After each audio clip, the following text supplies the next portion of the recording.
Halo, assalamualaikum warahmatullahi wabarakatuh. Ketemu lagi dengan aku Dena. Selamat datang di channel aku. Untuk kalian yang belum subscribe, jangan lupa subscribe dulu. Gimana kabar bunda sekalian? Semoga bunda-bunda sekalian dalam keadaan sehat walafiat ya. Jangan sampai bunda-bunda sekalian jatuh sakit kayak aku ya. Jadi sebenarnya di daerah aku cuacanya itu lagi nggak jelas, kadang-kadang hujan, kadang-kadang panas.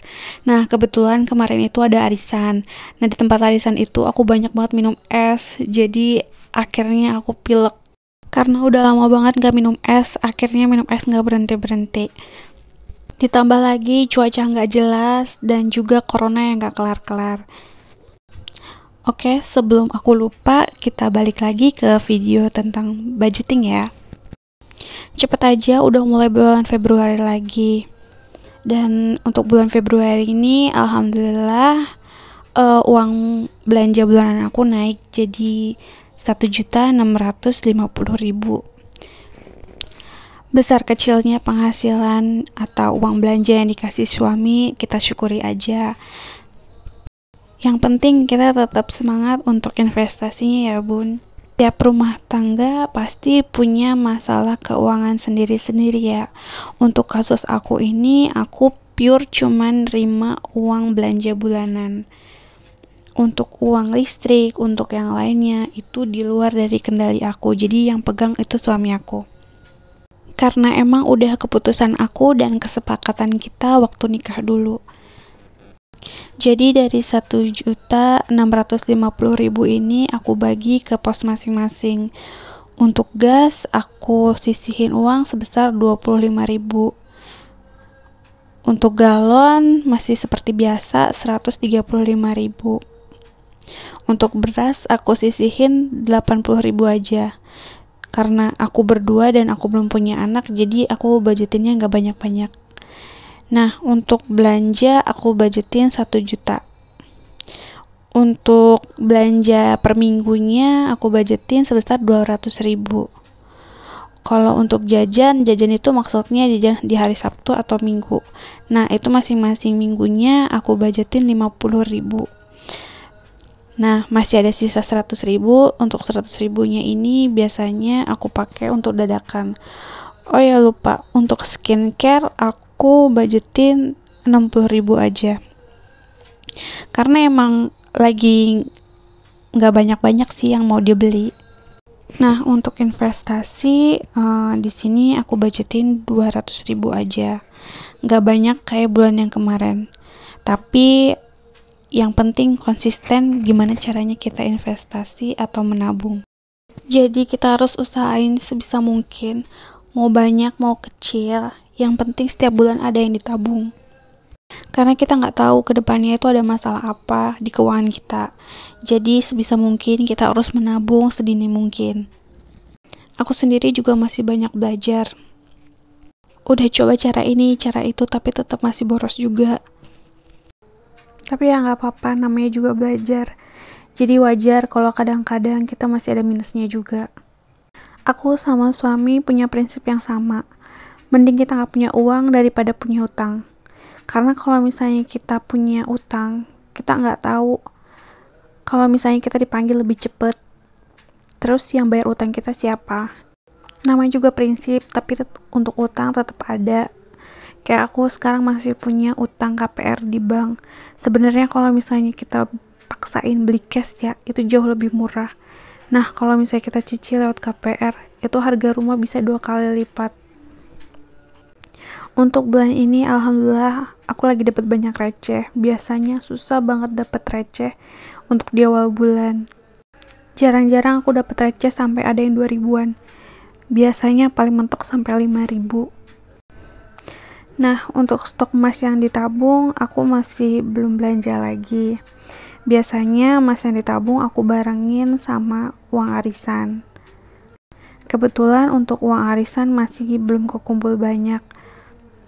Jadi uang emasnya aku pakai buat beli emas yang 1 gram. Nah, kebetulan ada teman aku yang emang dia pengen beli emas yang 1 gram. Jadi aku beli di Shopee aja. Untuk toko emasnya nanti aku cantumin di deskripsi. Nah itu reviewnya bagus banget, dan kebetulan yang beli itu udah ribuan, jadi bener-bener toko yang terpercaya, jadi kalian bisa beli emas antamnya di situ. Pas datang aku cek juga kebetulan emasnya asli. Sebenarnya dari penjual emasnya itu mereka kirimnya cepet, jadi aku order siang, sorenya emasnya langsung dikirim. Tapi karena berhubung aku ekspedisinya pakai Shopee Standard Express, jadi rada lama karena kepentok hari Minggu. Tapi alhamdulillah emasnya sampai dengan selamat, dan pas aku cek bener-bener asli, jadi bener-bener gak ngecewain banget kalau misalnya kalian mau beli emas antam di toko ini. Walaupun emasnya gak aku simpen, tapi lumayan uang kelebihannya bisa aku tabung. Sebenarnya paling enak kalau misalnya kita punya stok emasnya di rumah, jadi sewaktu-waktu kalau misalnya harganya tinggi itu kita dapat untung lebih banyak daripada yang sekarang. Itu enaknya menabung ala toko emas. Jadi sewaktu-waktu emasnya bisa kita jual, bisa kita tambahin gramnya. Dan kalau misalnya sewaktu-waktu kita butuh dana darurat, emasnya bisa kita gadein di pegadaian. Tapi yang namanya menabung sama investasi senyamannya kalian aja. Kalian mau investasi dengan cara menabung emas, menabung dengan cara 100 amplop, menabung dengan cara sinking fund, itu sah-sah aja selama kalian merasa kalau misalnya itu lebih bermanfaat buat kalian semua.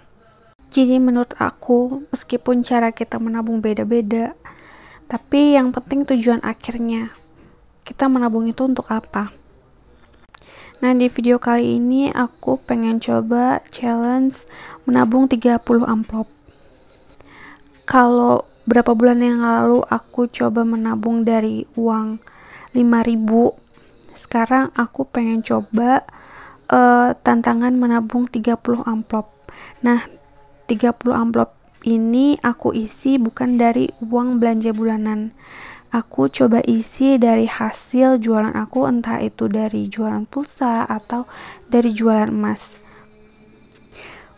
Mohon maaf ya, amplopnya kurang bagus atau kurang menarik, tapi intinya balik lagi, gimana caranya kita bisa menyelesaikan tantangan menabung 30 amplop ini. Meskipun di amplop aku tulis angka 1-30, bukan berarti setiap tanggal itu aku isi, tapi 1-30 ini aku isi sesuai dengan hasil penjualan pulsa atau emas yang aku jual. Di sini aku sengaja pakai spidol untuk penulis angkanya supaya aku bisa membedakan, atau buat variasi aja supaya nggak ketuker. Biasanya kan kadang kalau misalnya kita ngeliat warna biru semua, nah ini aku pengen bedain, jadi aku langsung perhatiin angka yang tertulis di pojok kanan atas yang ada di amplop. Nah, berhubung aku udah selesai nulis nomor-nomor yang ada di amplop, sekarang udah waktunya aku masukin uang dari sisa penjualan pulsa aku ke dalam masing-masing amplop. Kalau menurut aku menabung itu gampang, benar-benar gampang. Yang paling susah itu konsistennya. Mudah-mudahan aku tetap istiqomah, tetap bisa nabung, tetap bisa nyelesain tantangan kali ini. Nanti hasil challenge-nya aku pakai buat beli emas. Kebetulan waktu buat video ini emas yang aku tunggu-tunggu akhirnya datang. Nah, ini sebenarnya bukan toko langganan aku, tapi aku coba beli di toko ini. Soalnya dari hasil review yang aku lihat di Shopee itu kebanyakan kasih bintang 5, dan kebetulan harganya jauh lebih murah dibandingkan toko emas yang aku beli. Seperti yang kalian lihat kan, dusnya itu gede banget. Orang gak ada yang nyangka kalau misalnya barang yang dikirim itu ternyata emas antam. Oke, semoga kalian suka video yang aku buat. Jangan lupa subscribe, like, and share ke seluruh sosial media kalian. Sampai jumpa di video aku selanjutnya ya.